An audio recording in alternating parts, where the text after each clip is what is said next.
po ang working relationship ninyong tatlo? Kaaway kami na. Ano pong pinag-aawayan ninyo?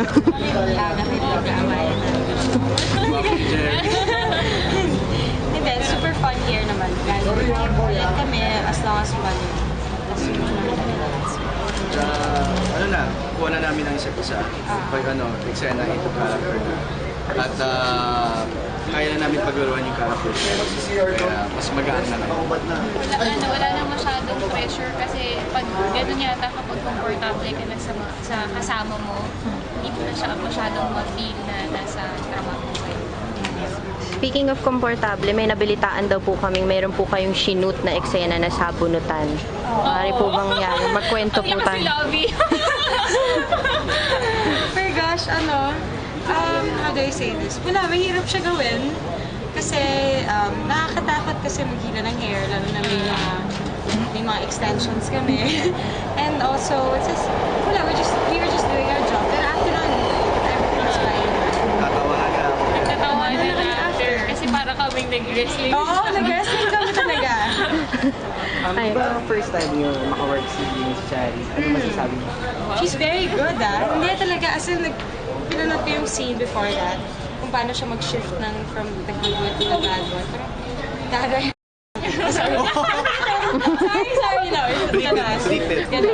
Pero maraming kami nakukuha tweets at saka comments from people na naasal sila sa character ni Chan, which is meaning it's her character is being affected.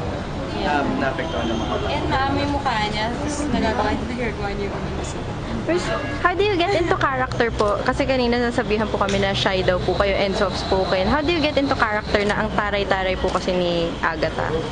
Siguro kasi nung first day kasi sobrang napagalitan ako ni Direk Lloris eh. Kaya parang yun, enough na yun na motivation para galingan ko talaga at improve yung kung paano ko dapat i-arte o i-challenge yung sarili ko. Kaya hindi na masyadong hihirapan ngayon dahil kapag hindi ko nagre-relax ako or nakakomportable, iniisip ko, first day. Ayun. Yung slogan naman sa kay Rocco, ano masasabi mo sa character? Working with you? Sobrang fun yung makipagtrabaho sa kanila. Tsaka sobrang warm naman yung welcome nila sa akin. Hindi ko naman na-feel na galing ako sa ibang network, ganito. Wala. Kasi nung first taping day pa lang, or yung nagsasama pa lang kami sa okay na agad yung samahan natin. So, okay. Alam mo lang yun? Pinapasigaw na nila ako.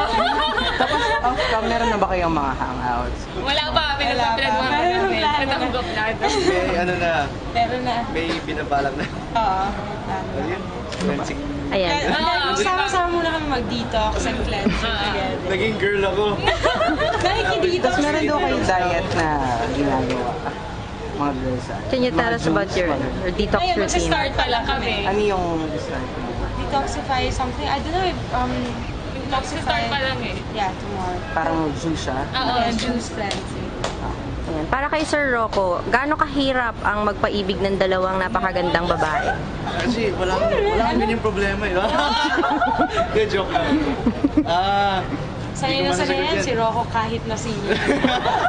Joke. Hindi ko masasagot yan kasi hindi ko kaya magpaibig ng dalawang babae. Ako, isang babae lang talaga.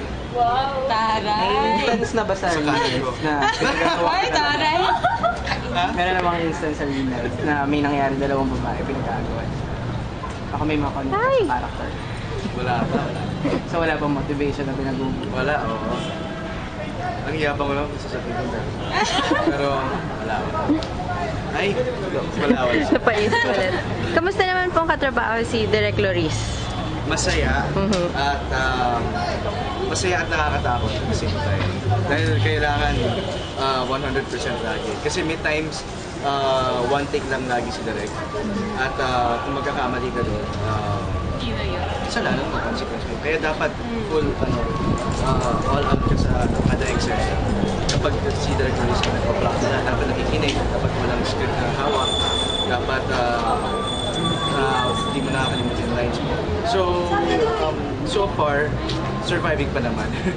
Okay pa naman. Question for Miss Jan. Kasi di ba politician? Paano mo siya hinahandle? Before pa nag-start yung show, sinabi ko lang sa kanila yung Monday yung session day. So, kinukall nila ako after session. Tapos Wednesday, Friday, talaga yung parang taping ko dito. Tapos TTHS ko, Tuesday, Thursday, Saturday, and Sundays ko, yun na yung time ko para mag-ikot sa Valenzuela. So, hindi siya masyadong hirap